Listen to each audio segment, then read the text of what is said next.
मेरा नाम है मोहित और आपका स्वागत है हमारे YouTube चैनल हिस्ट्री चैंपियन में।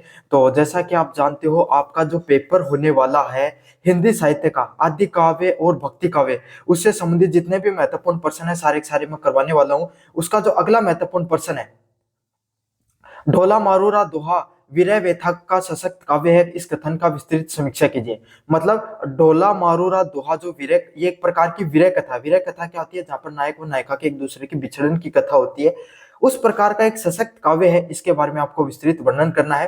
क्या ये बात सही है, क्या ये बात गलत है, इस पे आपको विस्तृत रूप से बताना है। इस वीडियो को शुरू करें अपन। इससे पहले आपको क्या करना है, काफी बच्चों का सवाल रहता है कि सर ये जो पीडीएफ आप पढ़ा रहे हो, हम इस पीडीएफ को पढ़ के रिवीजन करना चाहते हैं, तो ये पीडीएफ आपको कहाँ पर मिलेगी, हमें बता दीजिए फ्री में।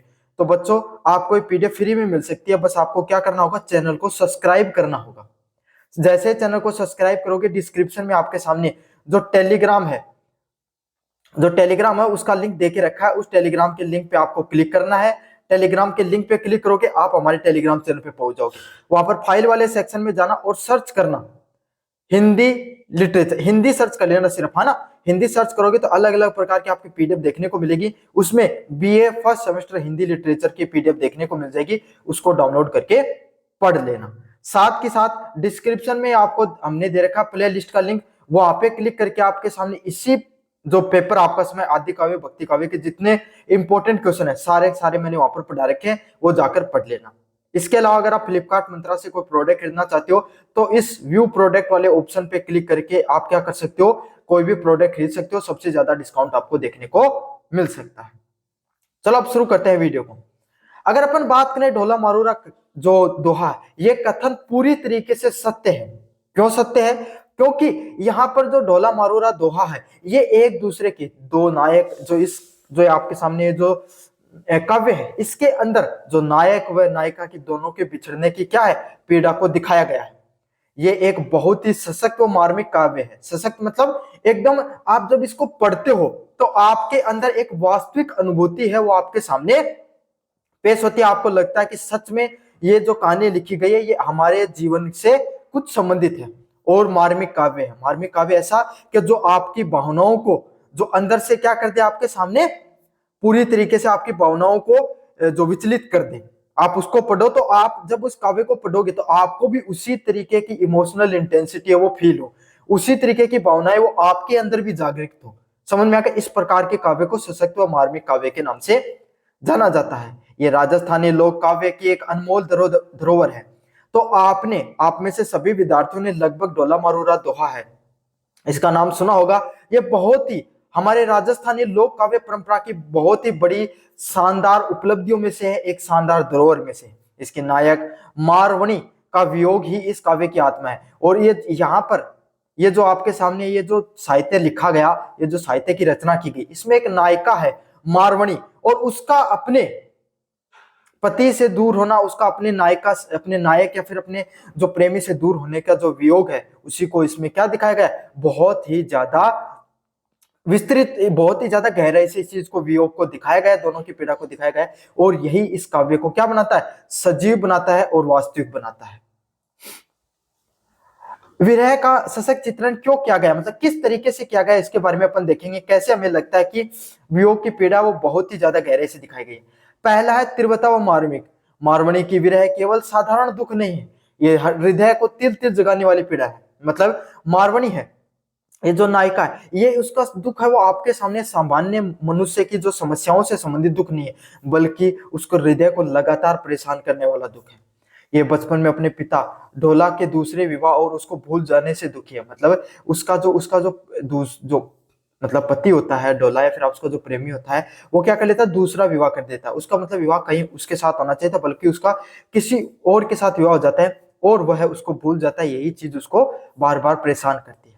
ये दर्द इतना गहरा है कि हर पल ढोला की याद उसको तड़पाती, मतलब ये उसको लगातार उसकी भावनाओं में परेशान होती रहती है। कारण की बात करें, क्यों आपको उसको ऐसी फीलिंग, क्यों ऐसे इस प्रकार की भावनाएं जागृत हुई, उसका पति जानबूझकर उसको भूल गया, जिससे उसको अकेलापन और भी बढ़ जाता है। मतलब उसको, उसका जो पति है वो उसको जानबूझकर आपके सामने क्या कर देता है, भूल जाता है। क्यों? क्योंकि उसकी शादी तो कहीं और हो जाती है और वो फिर वो अकेलेपन में रह जाती है। इस कारण उसका क्या है, दुख है वो और ज्यादा बढ़ जाता है। उदाहरण के लिए मारवाणी का अपना गायक सारंग से बार बार गुहार लगाना और अपनी दयनीय दशा बताना उसकी व्याकुलता को चरम सीमा पर दिखाती है। अब कैसे पता चलता है कि वो अपने इस दयनीय स्थिति से गुजर रही है? वो इस तरीके से पता चलता है कि वो उसका जो गायक है सारंग उससे बार बार कहती है गायन करने के लिए, और उसकी जो दयनीय दिशा है, उसकी जो दयनीय दशा है उसको बताती है। यही उसकी व्याकुलता को क्या चरम सीमा को दिखाता है कि कैसे वो अपने जीवन में किस पीड़ा से गुजर रही है। समझ में आ गया आपके सामने? अगले वाला पॉइंट है प्रकृति द्वारा विरह का उद्दीपन करना। इस काव्य में प्रकृति, मौसम, रात, चांदनी मरुनी के दुख को कम नहीं करती है। मतलब जो काव्य की रचना करने वाले जो लेखक हैं उन्होंने बहुत ही शानदार तरीके से, बहुत ही अच्छे तरीके से जो प्राकृतिक चीजें हैं उनका चित्रण, जो मारवाणी के जीवन के दुख है उससे इस तरीके से रिलेट करके दिखाया, उस तरीके से उसको जोड़कर दिखाया है। जब उन सब चीजों को जब इस काव्य को पढ़ते हो तो आपको लगता है कि ये प्राकृतिक चीजें वो उसके जीवन के दुख को क्या और ज्यादा बढ़ा रही है, ना कि कम करने का प्रयास कर रही है। ये प्रकृति शीतल सुंदर, ये प्रकृति है वो सुंदर भी है, शीतल भी है, तब उसे अपने प्रिय की अनुपस्थिति ज्यादा खेलती है। मतलब ये जो शानदार मौसम होना, चांदनी रात होना, ये सब चीज कोई भी व्यक्ति के जीवन में खुशहाली रहती है, फिर एक शानदार अनुभव करती है, सुकून वाला अनुभव देती है।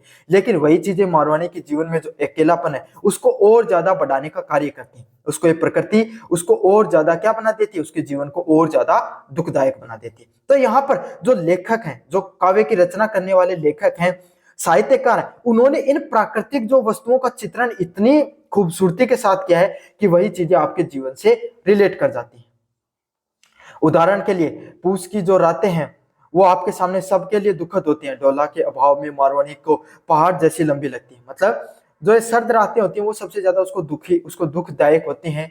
उसको जो डोला का भाव है वो उसको क्या करता है, आपके सामने मारवाणी को पहाड़ जैसी लंबी लगती है। तो ये जो रातें हैं, सर्द आते हैं, उसको और ज्यादा उसके जीवन के अकेलेपन को बढ़ाते हैं और बहुत ज्यादा लंबी लगती है। जैसे कि पहाड़ है वो उसकी जो ऊंचाई होती है वो असीम ऊंचाई होती है, उसी तरीके से ये रातें हैं उसके लिए असीम ऊंचाई वाली हैं, बहुत लंबी लंबी रातें हैं। विरह में आशा और सक्रियता। विरह मारवाणी की विरह निराशापूर्ण नहीं, वह सक्रिय विरहणी है। वह हार मानने के बजाय प्रिय डोला तक संदेश भेजने और याद दिलाने और उसे वापस बुलाने के लगातार प्रयास करती रहती है। अगर अपन बात करें मारवाणी की, इस काव्य के अंदर वह निराशपूर्ण नहीं है। जो डोला ने उसको जो भूल गया वो उससे निराशपूर्ण नहीं है, बल्कि वो सक्रिय है, लगातार जीवन में प्रयास करती रहती है कि वो कैसे भी उसको याद करे, जैसे कि उस तक संदेश पहुंचाती है, उसको याद दिलाने का प्रयास करती है और उसको वापस बुलाने का प्रयास करती है। और इसी प्रयास, इसी जुगत में वो लगातार लगी रहती है।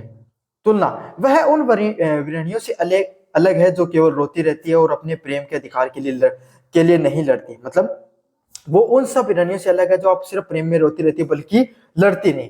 डोला आपके सामने जो मारवाणी है वो अलग है। वो किस तरीके से अलग है, वो लगातार अपने अधिकार के लिए और अपने प्रेम के लिए क्या करती रहती है, लगातार वो लड़ाई करती रहती है। ये इसके अंदर उसका जो लगातार संघर्ष करने की जो उसकी शक्ति है उसको इसमें दिखाया गया है। उदाहरण के लिए जब डोला पास पहुंचने के लिए ऊंट पर बैठकर जाना या कुशल दूतों को भेजने का साहस दिखाती है, उसकी अदम्य इच्छा शक्ति को दिखाती है। कैसे पता चलता है आपके सामने इस काव्य में, वह डोला के पास पहुंचने के लिए स्वयं ऊंट पर बैठकर जाने का कौशल है, बैठकर जाती है ना, या कुशल दूत जो मतलब ऐसे कोई दूत होते हैं जो उसको मतलब क्या उसकी जो बात मतलब उसकी सबसे ज्यादा जानकारी रखते हैं, उसको वो दूतों को उसकी बात पहुंचाने के लिए क्या करती है, साहस करती है। तो यही सब चीजें उसके जीवन में उसकी इच्छा शक्ति को दिखाती हैं, उसके प्रेम को दिखाती हैं कि वो कितना अदम्य, कितना बेहतरीन प्रेम आपके सामने डोला से करती थी। लोक जीवन में यथार्थ, यह काव्य राजशाही कल्पनाओं से दूर लोक जीवन के सरल व सच्चे प्रेम को दिखाता है। दोनों का जीवन राजशाही जीवन है, लेकिन उनके जो राजशाही जीवन से दूर एक साधारण व्यक्ति के जीवन में किस तरीके से भावनाएं होती हैं, उसी तरीके से भावनाओं को इस काव्य के अंदर रचित किया गया है। लोक जीवन जैसा सरल और सच्चे प्रेम की अनुभूति जहां होती है, वही सच्चा और सरल प्रेम वो आपके सामने डोला और मारवाणी के प्रेम के माध्यम से दिखाया गया है। ये आम आदमी की बिछों की भावनाओं को छूता है, जिससे ये बहुत ही विश्वसनीय व सशक्त लगता है। यहाँ पर जो बातें की गई है वो एकदम वास्तविक लगती है। जैसे कोई भी व्यक्ति, जो चाहे कोई भी व्यक्ति हो, प्रेमी क्यों, सामान्य व्यक्ति भी जब आपके जीवन से दूर जाता है तो आपको कैसा लगता है, बुरा लगता है। तो वही चीजें आपके सामने, जो एक आम मनुष्य की जो जीवन के अंदर जो भावनाएं होती हैं, वही भावनाएं इसी साहित्य के अंदर रचित की गई हैं। शिल्प की बात करें, इसमें दोहा दोहा दोहा छंद का प्रयोग किया गया है, जो सरल, मधुर व तुरंत प्रभाव डालने वाला है। तो इस साहित्य के अंदर आपके सामने जो दोहों का, जो छंदों का प्रयोग किया गया है, वो एकदम सरल है, मधुर है, और ऐसे प्रकार के छंदों का प्रयोग किया गया है, इस प्रकार के काव्य की साहित्य की रचना की गई है कि जब आप उसको पढ़ते हो तो आपके जीवन में उन भावनाओं की अनुभूति तुरंत देखने को मिलती है। समझ में आ गया आपको? निष्कर्ष की बात करें, ढोला मारूरा दोहा विरह की एक ऐसा काव्य है जो केवल दुख का वर्णन नहीं करता है, बल्कि प्रेम की निष्ठा, नारी का स्वाभिमान और उसकी जुझारू प्रवृत्ति को भी दिखाता है। मतलब प्रेम की जो सारी कलाएं होती हैं, उसके सभी जो अलग अलग प्रकार की विधाओं कलाओं पर इसके अंदर दिखाया गया। साथ के साथ एक नारी की जो प्रेम की जो निष्ठा, उसके बारे में दिखाया गया, उसके स्वाभिमान और उसकी लगातार संघर्ष करने की जो शक्ति होती है, उसके बारे में बताया गया है। यही कारण है कि मारवाणी की विरह व्यथा को हिंदी साहित्य होता है उसमें सशक्त व कलात्मक व अमर स्थान प्राप्त है। और उसमें क्या दिखाया गया है, जो आपके सामने मारवाणी है, उसकी जो व्यथा होती है, उसको हिंदी साहित्य में कैसा दिखाया गया, एकदम सशक्त, मजबूत, कलात्मक व अमर दिखाया गया है। तो ये था आपके सामने जो आपके सामने अगला प्रश्न, ढोला मारूरा दोहा की जो विरह कथा है वो सशक्त काव्य है और कथन में उसका विस्तृत वर्णन किया गया है। कैसा लगा वीडियो जरूर से बताना, चैनल में जरूर से सब्सक्राइब करना। धन्यवाद।